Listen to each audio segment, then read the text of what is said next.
of a workplace assault in the Visakha and the ORS versus State of Rajasthan and ORS 1997, a right petition was filed to enforce the right of working women against sexual harassment. A series of guidelines was prescribed by the Supreme Court of India, a unique kind of judicial legislation to prevent the workplace harassment.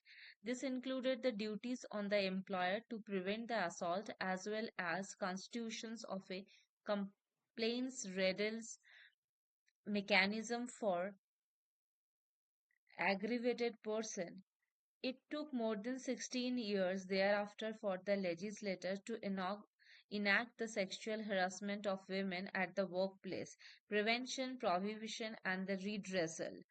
Act 2013, a notable feature of a legislation is that it provides for the constitutions of an interaction complaint and committee, which can be approached by the aggregate women. The definitions of workplace in the section 2O of the Act is broad enough to take an film industry as file.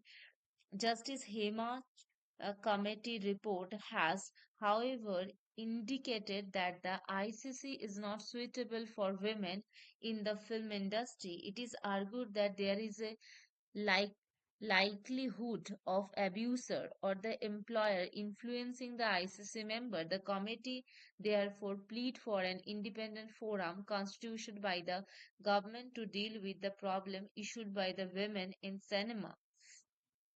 However, this is a problem that an ICC faces and is not unique to the industry. While additional safeguard of accountability might help the alleviated the problem, the suggestion to completely overlook the complaints redress the mechanism formulated by the parliamentary legislation seems unwise. Registrations of a crime. Many have questioned the lack of a registrations of a crime and pursuant to the committee report. They ask why an investigation is not initiated and why the accused cannot be brought to justice. The concern is sensible. The report is a modified version which redirected the name of a survivors and culprit, and masking the name of a survival is done in the recognitions of a principle of survivor anonymity, a well accepted forms in a criminal jurisprudence of sexual assault. Anonymity will remain intact during the investigations and the prosecution as well.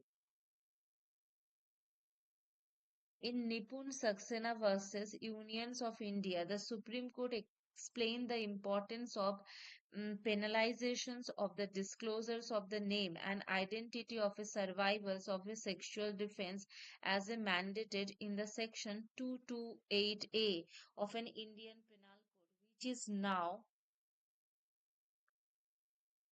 retreated in a section 72 and 73 of Bharatiya Nyaya Sanhita. Since the provisions are substantially the same, the radio of a judgment in a Nipun Sakshana would govern the field.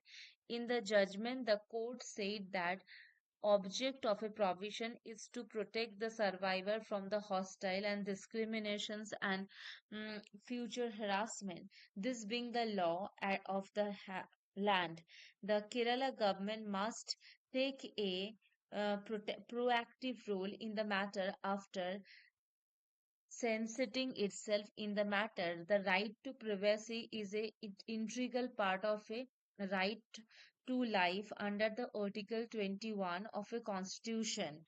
The statements were given by the several victims in the belief that this anonymity will be maintained. The right to decide whether to pursue a criminal case does lie with the victim.